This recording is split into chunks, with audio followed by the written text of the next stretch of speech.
Em 1914, quando os primeiros tiros foram disparados, a Europa liderava em tudo. Em 1945, quando as armas silenciaram, o mundo estava falido e exausto. Ao longo de 3 décadas em que impérios desmoronaram, novos atores com novas ideologias surgiram. Um mundo que levou séculos para ser construído foi desmontado por uma guerra mundial em 13 de junho de 1939.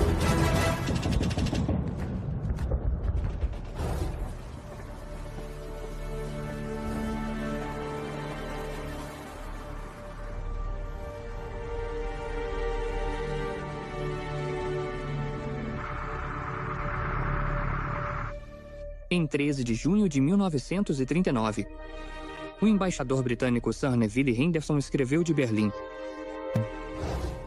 "Sinto intuitivamente que os alemães estão tentando se aproximar de Stalin." Então eles enviaram o almirante britânico Sir Reginald Drax para Moscou,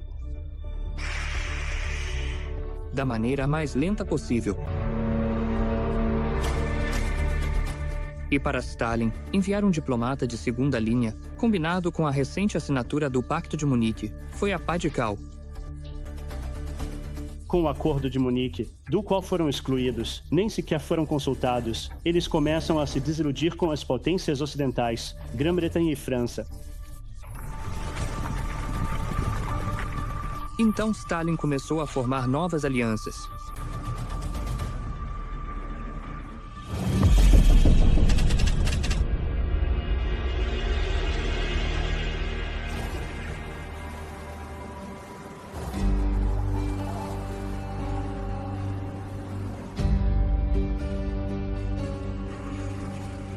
Após a desfeita em Munique, Stalin estava aberto a novas parcerias. Vyacheslav Molotov, o novo ministro das Relações Exteriores soviético, era o homem certo para o trabalho. Molotov, ele é um ministro das Relações Exteriores linha dura e persegue fortemente as ambições de Stalin. Enquanto o almirante inglês Drax finalmente chegava a Moscou, o ministro das Relações Exteriores alemão, Ribbentrop, também chegou. E em poucos dias, o Pacto Molotov-Ribbentrop foi assinado. O motivo pelo qual Stalin concordou com o Pacto Molotov-Ribbentrop é meio óbvio. Por quê? Em essência, é uma resposta à política de apaziguamento e à assinatura do Pacto de Munique.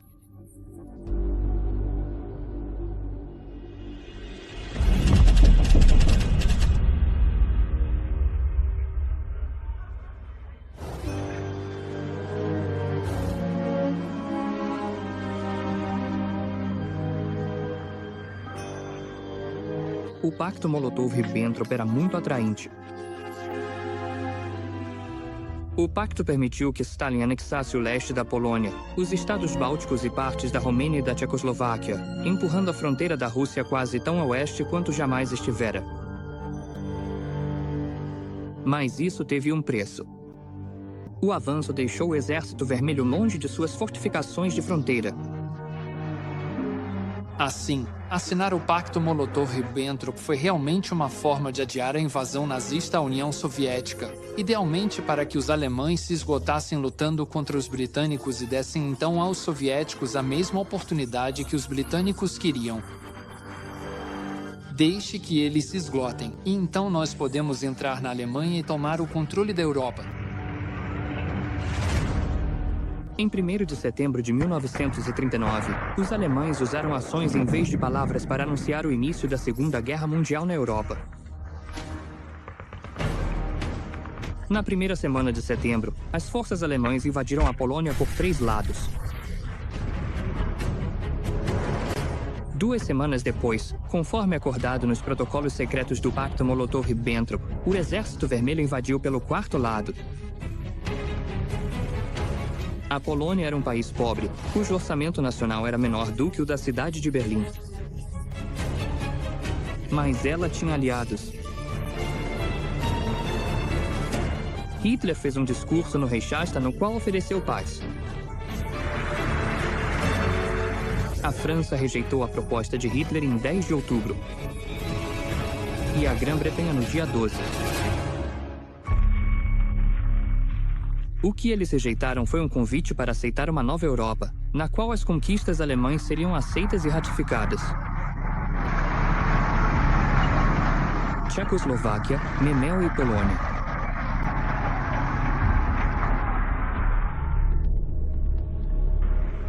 Tendo sido rejeitado em sua proposta de paz, Hitler partiu para a ação.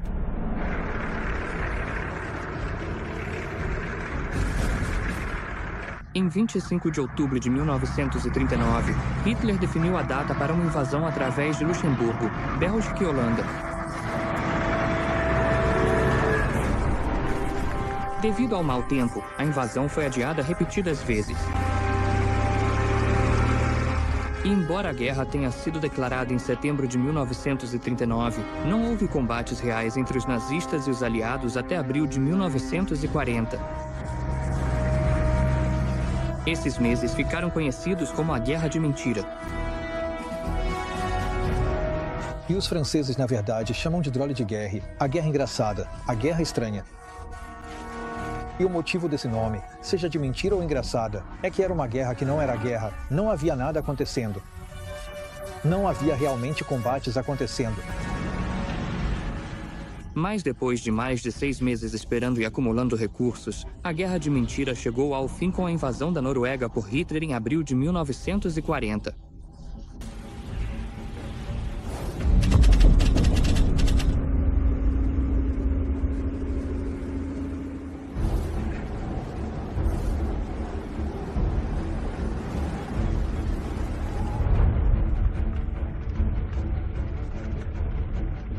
A ação dos aliados na Noruega foi um desastre e, em certos momentos, um catálogo cômico de trapalhadas, confusões e discussões.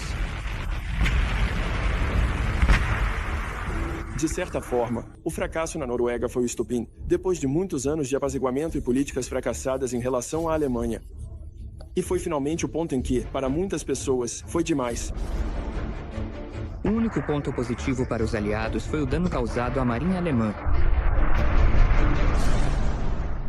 que perdeu quase metade de sua força de contratorpedeiros, comprometendo seriamente sua capacidade de apoiar uma invasão através do Canal da Mancha para a Grã-Bretanha.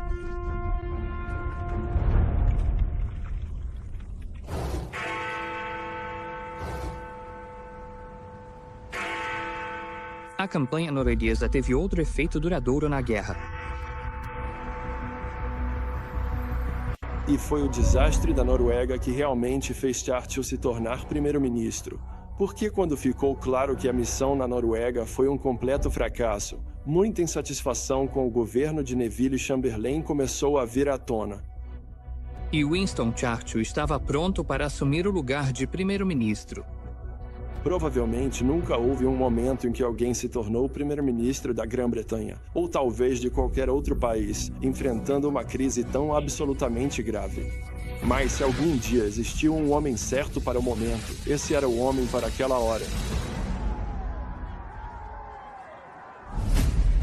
Mas não haveria pausa para o novo primeiro-ministro. Um adido militar francês havia enviado a informação de que o ataque alemão ocorrerá entre 8 e 10 de maio. O principal esforço será feito em Sedan. O alerta foi ignorado. Além disso, os franceses tinham plena certeza de que sua linha de fortificações era impenetrável. A linha Maginot, um conjunto de defesas que a França construiu ao longo de sua fronteira com a Alemanha nos anos 1930, foi projetada para impedir uma invasão.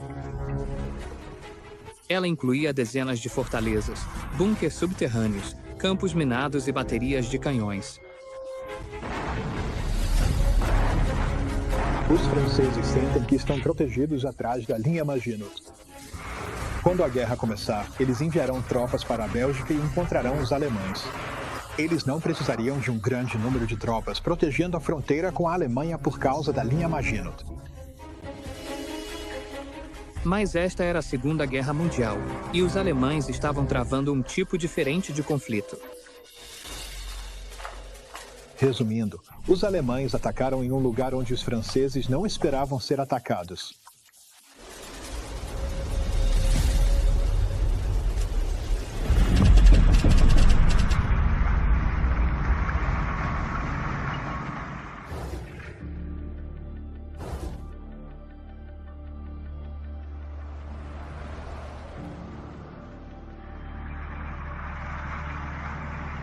Com a campanha norueguesa sendo um sucesso para os alemães, eles continuaram sua marcha pela Europa Ocidental. Mas, no papel, eles eram os azarões. O exército alemão, com 135 divisões totalizando 2,7 milhões de homens, enfrentava um inimigo superior. Grã-Bretanha, França e Bélgica, em aliança, mobilizaram 130 divisões com 3,7 milhões de homens. Menos de 1.000 dos quase 3.000 tanques franceses estavam organizados em divisões blindadas, enquanto a força de tanques alemães estava concentrada em 10 divisões Panzer. Os alemães usavam suas formações blindadas de forma independente, não como uma arma de apoio à infantaria, mas como uma formação autônoma capaz de travar batalhas por conta própria.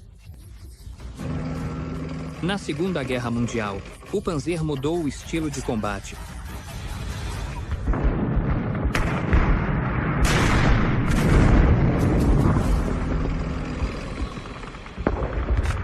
E eles realmente não esperavam por isso. Eles esperavam uma espécie de repetição da Primeira Guerra Mundial. Um tipo de guerra de trincheiras, com pouca movimentação. Seria fácil para os alemães tentarem passar pela Bélgica.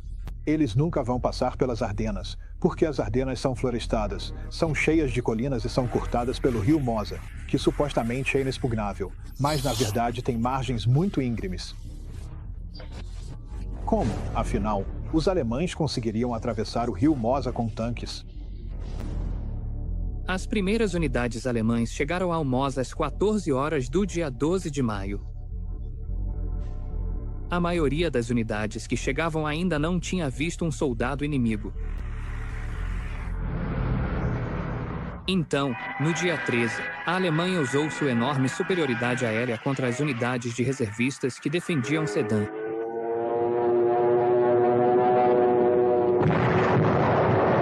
Os alemães lançaram seus bombardeiros Stuka, com aquelas sirenes estridentes que traumatizaram essas tropas, que não eram covardes, eram apenas reservistas, homens um pouco mais velhos que simplesmente não estavam preparados para aquilo. Então, é compreensível que eles tenham ficado desmoralizados.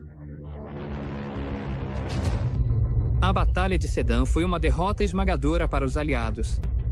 No dia 13 de maio, o Mosa já havia sido cruzado e as linhas aliadas, rompidas. Os holandeses se renderam no dia 14. Bruxelas caiu no dia 17.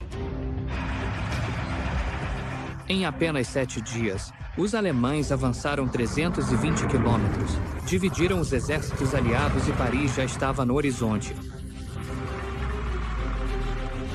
Quando, em 15 de maio, o primeiro-ministro francês Paul Reynaud ligou para Churchill dizendo: "Estamos derrotados", a resposta do primeiro-ministro britânico foi: "Certamente isso não pode ter acontecido tão rápido". Já no dia 19 de maio, o Estado-Maior britânico avaliava as opções de retirada para a costa e evacuação pelos portos do Canal da Mancha na França e na Bélgica. Lord Gould, o comandante britânico, já estava de olho em Dunkerque. Após a ofensiva alemã nas Ardenas, as forças britânicas ficaram cada vez mais expostas ao ataque alemão. E, no dia 25 de maio, 15 dias após o início da ofensiva, ele teve que tomar a difícil decisão de proteger suas tropas contra uma possível aniquilação pelos alemães. O Grupo Van Cleef, composto por 3 divisões Panzer, parou a menos de 25 quilômetros de Dunkerque, onde receberam ordens para interromper o avanço. À primeira vista, a força expedicionária britânica parecia condenada, à medida que os alemães se aproximavam do porto de Dunkerque. Nas praias, que, claro, se tornaram a famosa história da evacuação, quase 100.000 homens conseguiram subir em pequenos barcos, que então eram levados até embarcações maiores, onde os soldados eram transferidos para serem evacuados para a Grã-Bretanha. Quase 1/3 milhão de homens foi evacuado de Dunkerque, um feito extraordinário. Dunkerque.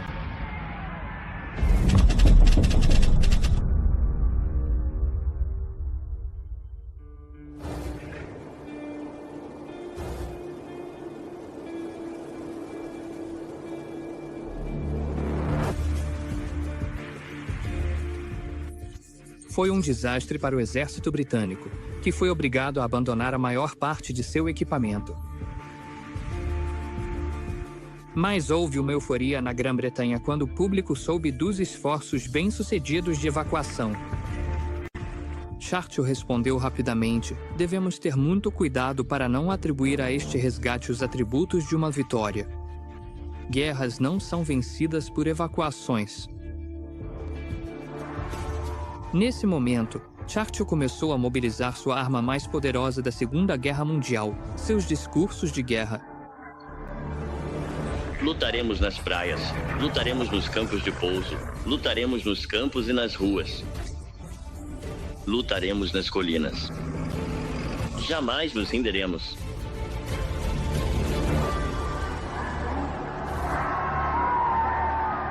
Apenas alguns dias após esse discurso ser transmitido, Mussolini, acreditando que os aliados estavam em dificuldades, declarou guerra à França e à Grã-Bretanha. Em um momento em que seu exército era menor e menos bem equipado do que em 1915. Preparação para junho de 1940. Quando a Itália entra na guerra, a sensação era de que a Alemanha estava tendo tanto sucesso que a guerra, na verdade, seria concluída em questão de meses. Se esse fosse o caso, a Itália realmente tinha muito pouco a perder e muito a ganhar. Então, esse era realmente o desejo da Itália fascista, garantir um lugar na mesa dos vencedores, entrar em uma guerra curta que seria rapidamente vitoriosa e depois seguir em frente.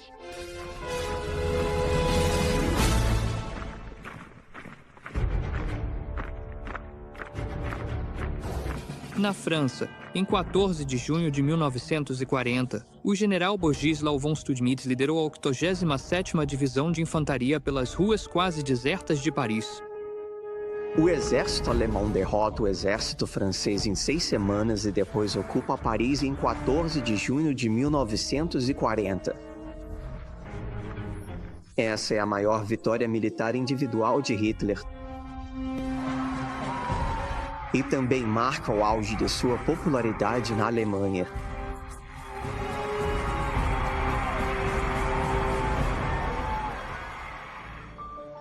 O Marechal Pétain, herói de Verdun, substituiu Reynaud e pressionou pela assinatura de um armistício. No dia 16 de junho de 1940, Pétain se torna o novo chefe do governo e, em 17 de junho de 1940, Pétain faz um discurso dizendo: acabou. Agora precisamos assinar um armistício com a Alemanha. A assinatura do armistício por Pétain e a rendição subsequente pegaram muitos de surpresa.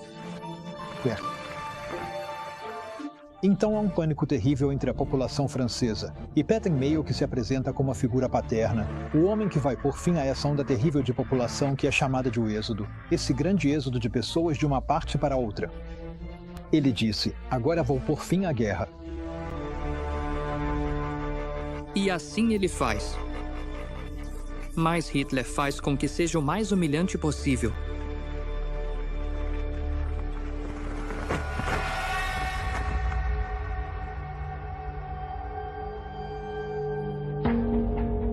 No dia 22 de junho, o armistício foi assinado em Compiègne, no vagão-restaurante 2419D. Hitler fez questão absoluta de que, quando a França pediu um armistício em junho de 1940, a cerimônia em que esse armistício seria assinado acontecesse exatamente no local onde a Alemanha havia assinado o armistício em novembro de 1918 para encerrar a Primeira Guerra Mundial, e até mesmo que o próprio vagão ferroviário em que o armistício de 1918 havia sido assinado fosse retirado do museu onde estava guardado e levado para o exato local em Compiègne, obrigando os franceses a irem até lá. Hitler realmente queria saborear esse momento de vingança absoluta, exatamente nesse lugar e exatamente nesse vagão.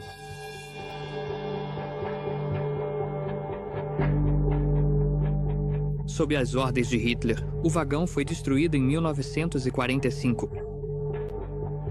Não haveria uma terceira humilhação. O armistício possibilita a criação de um novo regime autoritário, que se instala na cidade de Vichy. Os alemães estão no norte, em Paris. A zona não ocupada fica no sul. E, obviamente, isso é apenas o prelúdio para um tratado de paz completo. E quando os franceses assinam o armistício, eles pensam, bem, o armistício vai durar 6 semanas, 2 meses, depois a Grã-Bretanha será derrotada, haverá um tratado de paz completo, talvez a gente perca algum território e tal, mas depois tudo vai acabar.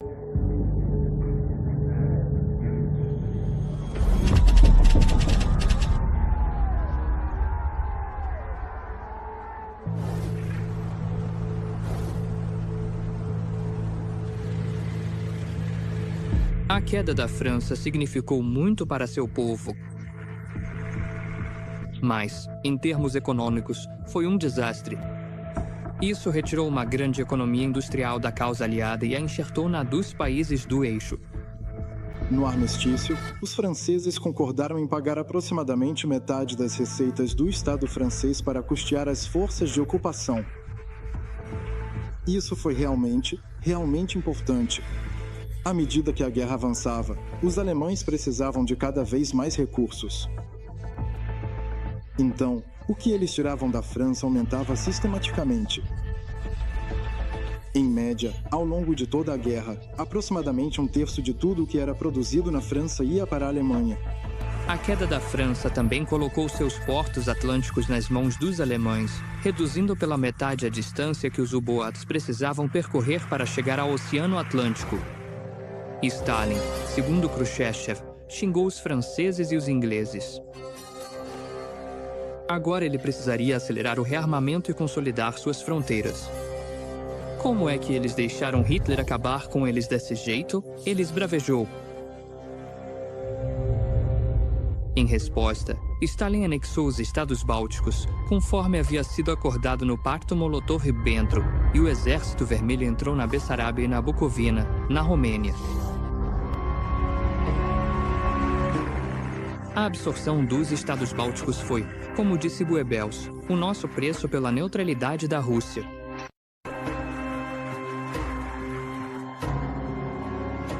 No dia 24 de junho, enquanto Hitler admirava as paisagens de Paris, perguntaram-lhe sobre um desfile da vitória. Não estou com ânimo para um desfile da vitória, ele disse. Ainda não chegamos ao fim.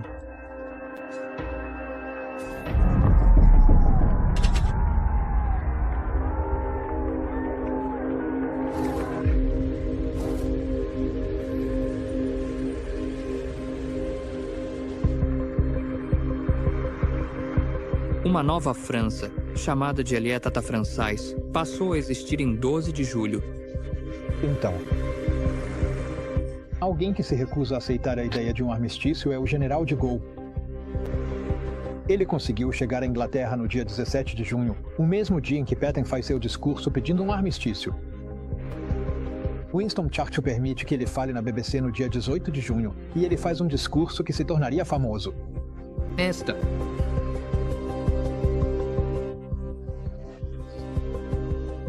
Guerra não foi decidida pela Batalha da França, ele disse.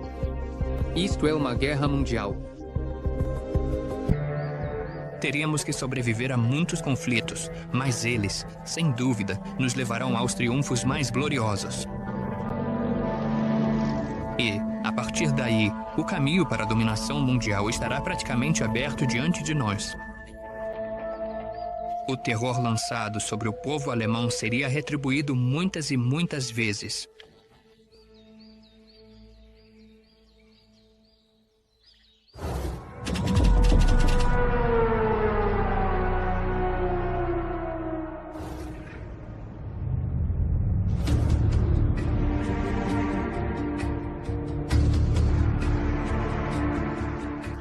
1942, Hitler teve uma reunião na chancelaria do Reich. Aqui, de acordo com o que Goebbels escreveu em seu diário, Hitler disse: "A guerra mundial está aqui. A destruição dos judeus deve ser a consequência inevitável." Lá. Esses há 3 ES que podem ser usados para caracterizar as políticas nazistas contra os judeus. São eles remigração, evacuação, extermínio. E então, quando cada uma dessas etapas falhava, eles meio que radicalizavam as políticas e passavam para a próxima fase. Ao mesmo tempo, precisamos perceber que cada uma dessas etapas, não só a parte do extermínio, envolveu muito sofrimento humano, muita violência, muita desapropriação dos judeus, desenraizamento dos judeus. 8 dias depois, houve uma reunião em Berlim. O objetivo da reunião, cuja ata sobreviveu à guerra, era elaborar uma solução global para a questão judaica de Hitler. A solução final nazista efetivamente decretou a sentença de morte para 11 milhões de pessoas, nenhuma das quais era acusada de qualquer crime. A matança em si começa primeiro na União Soviética, não nas câmaras de gás, mas por fuzilamento. Mais de 1 milhão de judeus são mortos antes mesmo da decisão de construir campos de extermínio, por tiros a queima-roupa. Então, na verdade, o Holocausto não se resume apenas a Auschwitz. Auschwitz é o exemplo máximo da matança industrializada do Holocausto.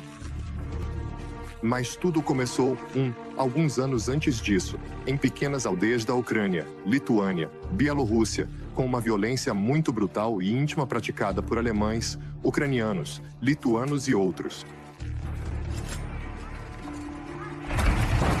Em junho de 1942, em Belzec, e em julho em Sobibor, as instalações existentes foram ampliadas. Agora, 1.000 pessoas de cada vez podiam ser gaseadas em Belzec. Em Sobibor, a capacidade havia sido duplicada de 600 para 1.200. No dia 23 de julho, um novo campo foi inaugurado, que mataria mais pessoas do que qualquer outro campo, exceto Auschwitz. Ele se chamava Treblinka.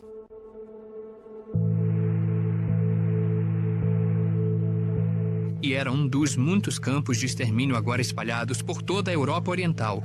É assim que a linha entre perseguição e extermínio, ou assassinato em massa, é cruzada. Eu diria que, se formos do oeste para o leste, a natureza das brutalidades e do terror só foi aumentando. Quanto mais para o leste, mais brutais eram as políticas de ocupação. Essa expansão seguiu a ordem de Himmler de que o reassentamento de toda a população judaica do governo geral deveria ser realizado e concluído até 31 de dezembro de 1942. Mas, na verdade, nenhum judeu estava sendo reassentado e outro grupo étnico foi escolhido para um destino semelhante. Acredita-se que entre 1,25 milhão de ciganos tenham perecido no que os próprios ciganos chamam de porasmos, ou uma destruição, que é o termo deles para o genocídio nazista direcionado a eles. Aqueles que não eram marcados para o assassinato viviam com medo de serem forçados ao trabalho escravo. Entre abril e novembro, mais de 1,3 milhão de trabalhadores civis foram enviados dos territórios soviéticos ocupados para trabalhar no Reich. Eles foram acompanhados por 291.756 pessoas do governo geral da Polônia e 357.940 dos territórios ocupados da Europa Ocidental. Um ponto de virada importante nisso é que os alemães, primeiro, dizem venham trabalhar nas fábricas alemãs. Quando isso não traz franceses suficientes, o regime de Vichy é forçado a introduzir o recrutamento obrigatório de trabalho, chamado de STO, o Serviço de Trabalho Obrigatório, e isso começa a realmente impactar os franceses que até então podiam meio que ignorar a ocupação. Tudo bem, era difícil conseguir comida, você estava separado da sua família, mas pelo menos a vida seguia. O STO basicamente diz que você tem que ir trabalhar nas fábricas alemãs. No final de julho, mais de 5 milhões de trabalhadores estrangeiros estavam na Alemanha. Muitos foram literalmente sequestrados de vilarejos, retirados de igrejas e das ruas das cidades para trabalhar como escravos em condições atrozes. Calcula-se que quase 2,5 milhões de Ostarbeiter morreram nas mãos dos nazistas, um número que não inclui os prisioneiros de guerra soviéticos. A miséria na Europa era igualada pelas dificuldades na Ásia, à medida que a guerra no Pacífico se tornava o epicentro da morte e destruição.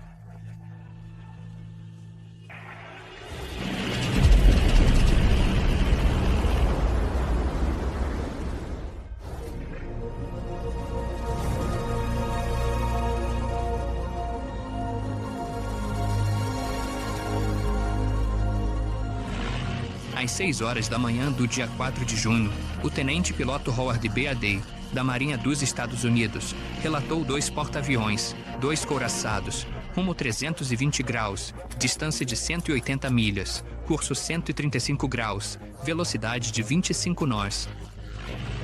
Ele havia avistado uma força-tarefa japonesa a caminho de Midway. O ataque a Midway em si não era apenas para ocupar a ilha e usá-la como base. Era um incentivo para forçar a Marinha dos Estados Unidos a sair para lutar.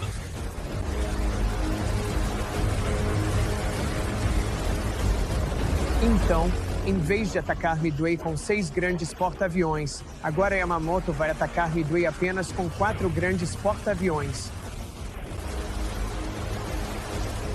Os japoneses cometem o erro de pensar que afundaram 3 porta-aviões em vez de 1. A batalha foi decidida nos poucos minutos em que o comandante Wade M. Sekluski e seus 37 bombardeiros da ONTRES do USS Enterprise mergulharam em um ângulo de 75 graus a 280 nós.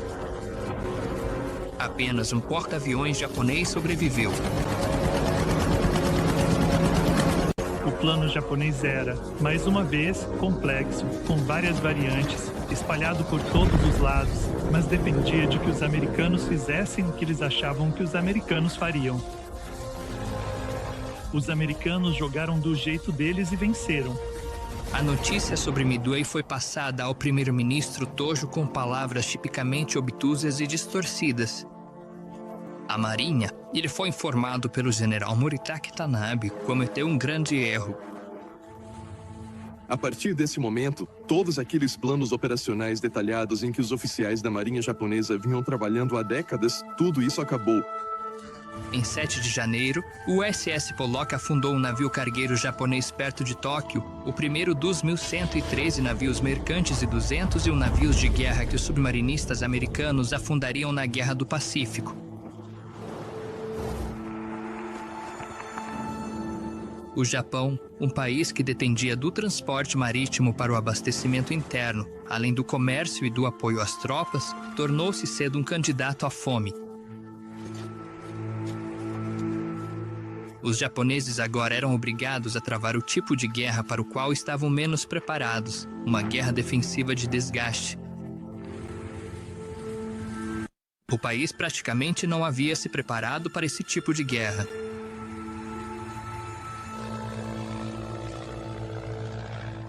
Guadalcanal, nas Ilhas Salomão, é o primeiro de uma série de nomes de ilhas inscritos de forma indelével na história americana: Kwajalein, Tarawa, Saipan, Guam, Luzon, Iwo Jima, Okinawa. A campanha em Guadalcanal foi interessante e importante para o restante da Guerra do Pacífico porque mostrou o que não se deve fazer na guerra. O que os americanos aprenderam, e os japoneses não, foi que esse não era o tipo de guerra que deveria ser travada se quisessem vencer no Pacífico.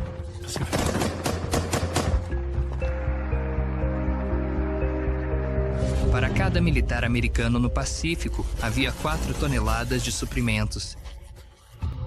Para cada japonês, havia 1 quilo. Eles não tinham pessoal de manutenção para cuidar dos equipamentos, nem suprimentos para mantê-los. Eles não conseguiam se sustentar como guarnições isoladas. Em todas as fases e em quase todos os lugares, o Japão perdeu mais soldados para doenças e fome do que para a ação do inimigo. O povo está em uma situação desesperadora. não resta mais indústria japonesa. Agora, é claro, o Japão foi cortado de todas as suas colônias e de seu império. Então, de repente, aquele alimento básico, a soja, o Japão perdeu todo o acesso a essa soja. O povo está literalmente à beira da fome. Enquanto passavam fome, sua terra natal ainda não havia sofrido a devastação que tomava conta da Europa, à medida que Hitler avançava cada vez mais fundo na Rússia por sua guerra ideológica.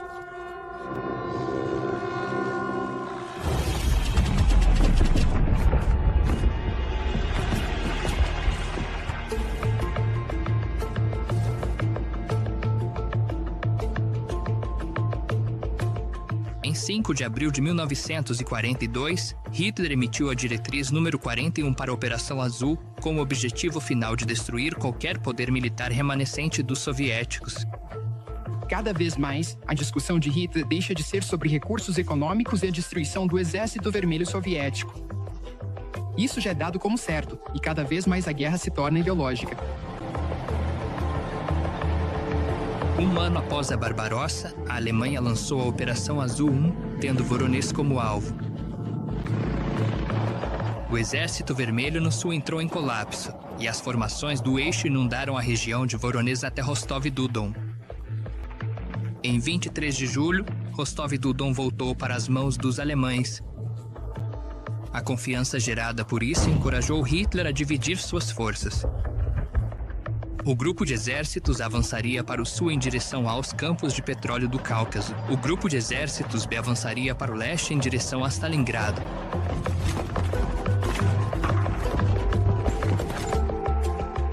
Quando Hitler emitiu a diretriz, Franz Halder, chefe do Estado-Maior do Alto Comando do Exército, escreveu em seu diário que a ordem era tanto ridícula quanto perigosa.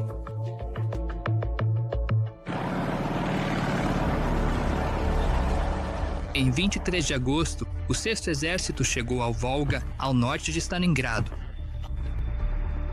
Suas ordens eram destruir as forças inimigas ali. Eles avançaram até os subúrbios externos e um plano foi elaborado para um ataque final a Stalingrado, com a Luftwaffe apoiando o exército pelo ar. Com o plano aprovado, o ataque começou às 6h30 da manhã do dia 14 de setembro. Ao meio-dia, as tropas do eixo já haviam alcançado o centro da cidade. No início da tarde, o soviético Chuikov havia sido expulso de seu quartel-general e os atacantes haviam chegado ao Volga. No final de setembro, 9/10 de Stalingrado estavam nas mãos dos alemães, mas isso não foi suficiente. Durante a Batalha de Stalingrado, os alemães já não eram tão fortes quanto haviam sido um ano antes. Então, quando olhamos para o início da ofensiva, os alemães só conseguiram mobilizar um grupo de exércitos contra Stalingrado e lançar essa grande ofensiva, enquanto um ano antes, no verão de 1941, eles podiam mobilizar ou lançar sua ofensiva com 3 grandes grupos de exércitos. Então, apenas partes do exército alemão, em 1942, puderam atacar Stalingrado. Pedra.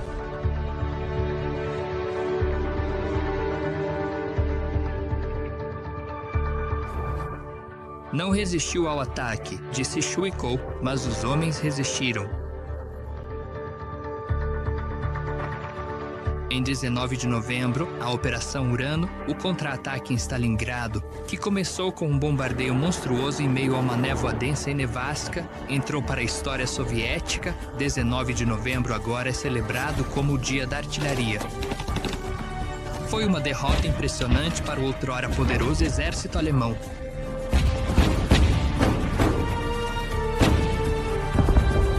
Os 275 mil homens de Paulus ficaram encurralados. Temos que lembrar que não é só o 6º Exército que está cercado. Há partes do 4º Exército Panzer, há forças romenas que também estão cercadas ali. É algo em torno de 1/4 milhão de homens. Há homens morrendo de fome. Há homens morrendo de frio, e eles estão tentando segurar uma área muito grande sem munição suficiente. A Operação Urano é muito bem sucedida e, no fim das contas, levará à destruição, a maior destruição única de forças alemãs até então.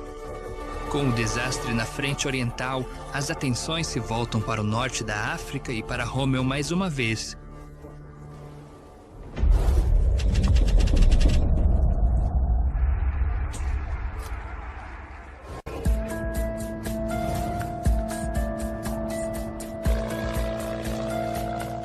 Com as forças aliadas e do eixo travando escaramuças pelo norte da África há mais de um ano, os aliados precisavam de um novo plano de ação. Foi decidido que não seria possível lançar uma invasão pelo Canal da Mancha, então a decisão tomada foi desembarcar no noroeste da África Francesa. Essa foi a Operação Tocha, que aconteceu em novembro de 1942. Rommel ordenou a retirada de suas tropas em 4 de novembro, após uma semana e meia de combates amargos e de desgaste. Quase um quarto da infantaria do 8º Exército Alemão foi morto ou ferido.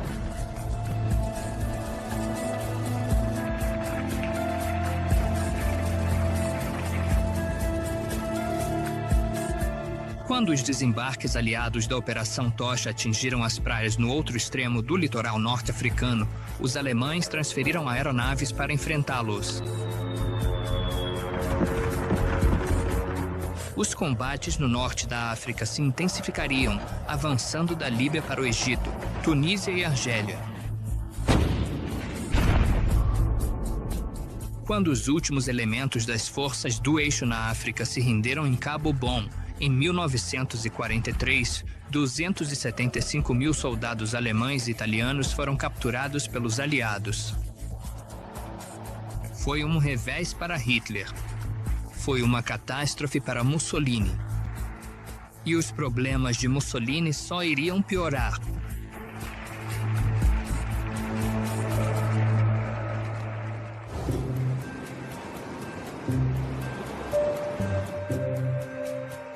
Em janeiro de 1943, os líderes aliados se reuniram em Casablanca para conversar, na esperança de que, ao contrário de seus predecessores em Versalhes, estivessem preparados para a paz quando ela finalmente chegasse. Os aliados decidiram que, após a conquista do norte da África, fariam uma invasão à Sicília.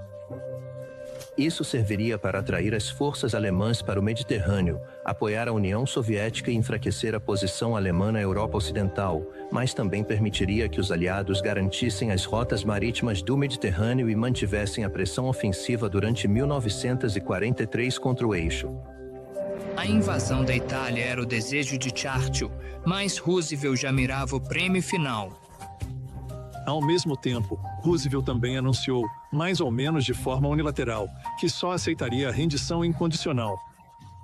E é aqui que a doutrina da rendição incondicional se torna a doutrina dominante da estratégia americana dali em diante. Roosevelt havia deixado a diplomacia completamente de lado nesse momento.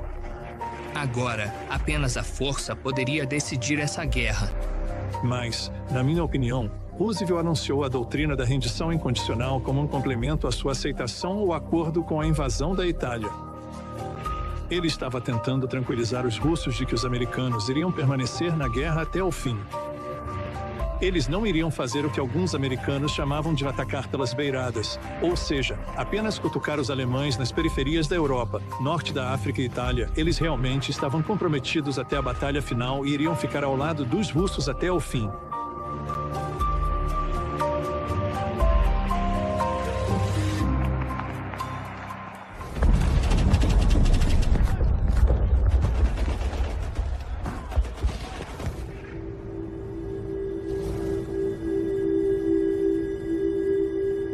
Sodré. 22 de janeiro de 1943. Hitler não admitia qualquer conversa sobre rendição e insistiu que o 6º Exército lutasse até o último homem e a última bala. Hitler chegou a promover Paulus a marechal de campo. Nenhum marechal de campo alemão jamais havia se rendido, mas o marechal de campo Paulus se rendeu no dia seguinte. A catástrofe em Stalingrado se deveu em grande parte à relutância de Hitler em permitir que o 6º Exército Alemão tentasse romper o cerco. E isso era típico de Hitler nesse momento, no sentido de que ele sempre insistia em ofensivas contínuas e nunca permitia recuo. E, nesse caso, o resultado foi um desastre. Um exército alemão inteiro, o 6º Exército Alemão, foi derrotado e 100.000 soldados alemães foram capturados pelo Exército Vermelho. Apesar dessa perda desastrosa, Hitler ainda controlava mais de 2.200.000 de quilômetros quadrados de território soviético e governava os 65 milhões de pessoas que viviam lá. Hitler não havia esmagado os soviéticos como planejado, mas ele não iria desistir. No verão de 43, novas linhas de batalha foram traçadas e a Batalha de Kursk estava prestes a começar. É uma operação de escala razoavelmente grande para os alemães. Eles envolvem cerca de 900.000 homens e aproximadamente 2.700 tanques, 5.000 peças de artilharia, mas na verdade estão operando em desvantagem em relação aos soviéticos. Os soviéticos têm cerca de 1,8 milhão de homens concentrados dentro e ao redor daquela saliência. Eles têm o dobro de tanques e o dobro de peças de artilharia. Sodre. Dia 4 de julho, Hitler enviou uma mensagem às suas tropas. Neste dia, dizia: vocês vão participar de uma ofensiva de tamanha importância que todo o futuro da guerra pode depender do seu resultado. Neste caso, Hitler se mostraria clarividente. O Marechal George Zhukov, o mais importante general russo da Segunda Guerra Mundial, disse que o bombardeio inicial da Batalha de Kursk soava como os acordes de uma sinfonia do inferno. Exércitos de tanques massivos se enfrentaram sem chegar a uma conclusão decisiva. O que Hitler busca alcançar aqui? Na verdade, eles já tinham conquistado Kursk antes, no início da guerra. Não é um ponto estrategicamente importante. Kursk é apenas uma oportunidade operacional. E, no contexto de uma guerra muito mais ampla que a Alemanha está travando no Mediterrâneo, nos céus da Europa, no Atlântico, é preciso fazer a pergunta: qual é a estratégia dos alemães em 1943? Eles nunca chegaram a uma. Hitler encerrou a operação no dia 13, mas a contraofensiva soviética continuou até 23 de agosto, quando o Exército Vermelho já estava em uma linha de onde poderia avançar para o oeste em direção ao Dnieper. Os alemães perderam, entre 1941 e 1944, cerca de 2.000 homens por dia de forma permanente. Ou seja, eles eram mortos em combate ou capturados pelos soviéticos. Isso também significava que a qualidade dos soldados alemães e do corpo de oficiais não era tão boa quanto 3 anos antes. Mas mesmo em 1944, e você pode até se perguntar em 1945, qual é a estratégia alemã? O problema é que, no nacionalsocialismo, não precisa haver uma. É tudo ou nada, e não existe a possibilidade de considerar uma paz negociada. Portanto, a guerra se torna um fim em si mesma.